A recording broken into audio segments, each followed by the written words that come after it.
Hello again, everyone. Today's video is going to be my rankings of songs on the Beatles for Sale. This one will feel a little different because almost half the songs are cover songs, as opposed to the last ranking I did, which was A Hard Day's Night, and all of those songs were very good and were all Lennon-McCartney compositions.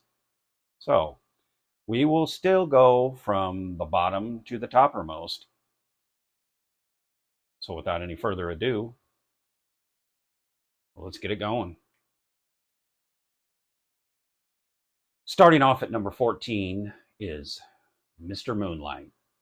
I've never been a fan of this song in any form. The Beatles version, the original version, other versions.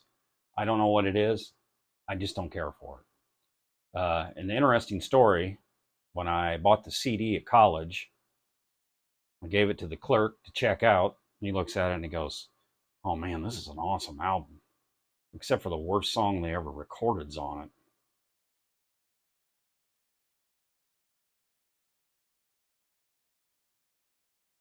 In at number 13 is Words of Love. Words of Love. Written by Buddy Holly in 1957. It was not a hit for Buddy Holly in 1957. And today, it's not a hit with me. It's got an overall good sound, but I just don't think it's one of their better ones.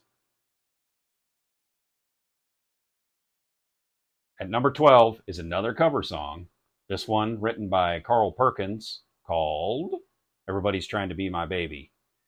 That's one of two Carl Perkins songs that appears on the album. It's a decent cover, as covers go.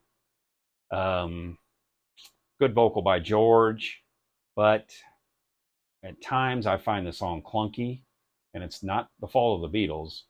It's just overall a clunky-ish song to me. Number 11 goes to I'll Follow the Sun. Aren't you glad I didn't sing it?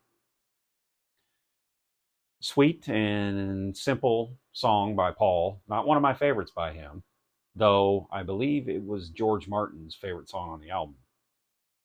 I'm not George Martin, so maybe I'm wrong. But I will say that sometimes when you hear it, it does make you feel better. So there's that. At the 10 spot is the second Carl Perkins song on the album, which is called Honey Don't. It's got a good vocal by Ringo, fun in concert, interestingly enough.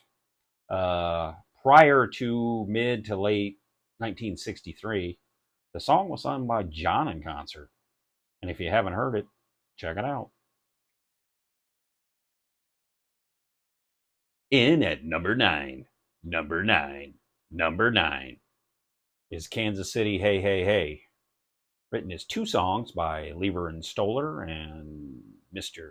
Little Richard, of course. This was an awesome song in the Beatles repertoire, uh, and it has fantastic, fantastic vocals by Paul. Right on that eighth spot is I Don't Want to Spoil the Party, written by John. To me, it's a fun country folk song and a interesting story, I guess you could say. Back in the mid to late 80s, early 90s, our local radio station played a variety of different kinds of music. Uh, Sometimes country, a little bit of adult contemporary, maybe older adult contemporary. So you had anything from Frank Sinatra to Anne Murray to this song. So I learned to like the song probably more than others did. At lucky number 7 is Every Little Thing, written entirely or almost entirely by Paul. There's a wonderful dual lead vocal by John and Paul, really strong. Uh, I also enjoy the timpani. Boom, boom. Always makes me think of Roy Orbison. Boom, boom. At number 6 is What You're Doing. Another really good Paul composition here. And again, the band playing as tight as they possibly can. Um, over time I gained more affection for this song because of the way that it was used on the Beatles' Love album. I like the way that Giles, George Martin, placed it in with two other songs, which were "Drive My Car" and "The Word." The way it played through there, I really like the way they did that. And if you haven't heard that, go check it out.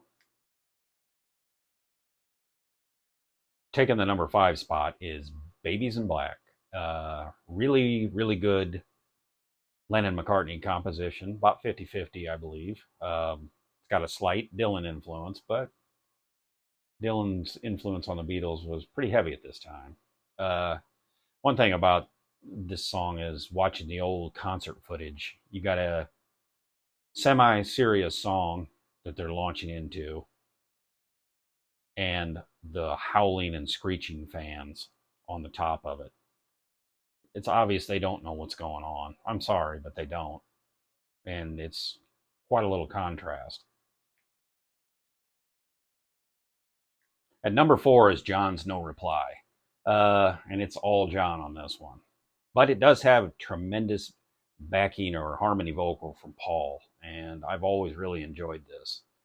John in 1972, I believe, said that Dick James came up to him and told him that he really liked the song because it was finished. And John thought that maybe Dick James thought all of John's songs just wandered off. Well, Dick James is a dick.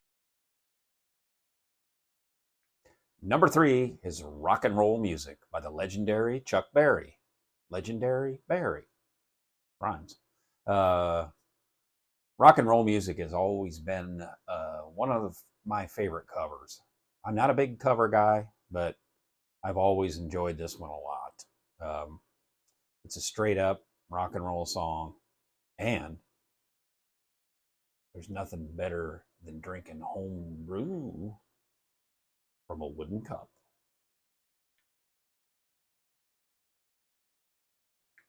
What is it? What is it going to be? At number 2 is I'm a Loser.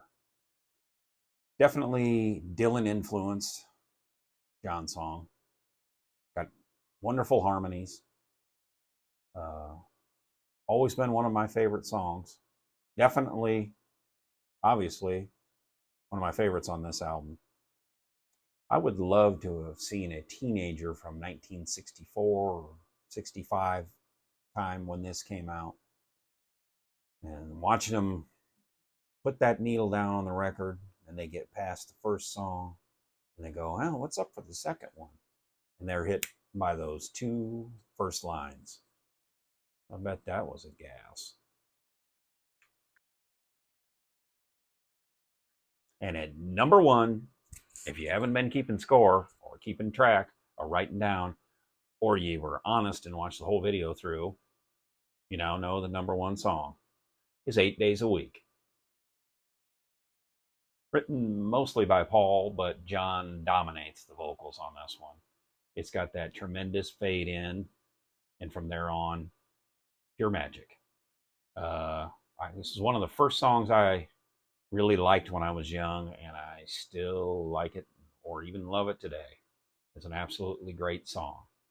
So, the number 1 song on Beatles For Sale is 8 Days a Week. Thank you for watching the rankings, or my rankings, of the songs from Beatles For Sale. What did you think of it? How do you feel about it? Leave me a comment. If you like this video, please give it a like. And if you haven't subscribed yet, please consider subscribing and check out my other Beatles videos or any of my other videos on here.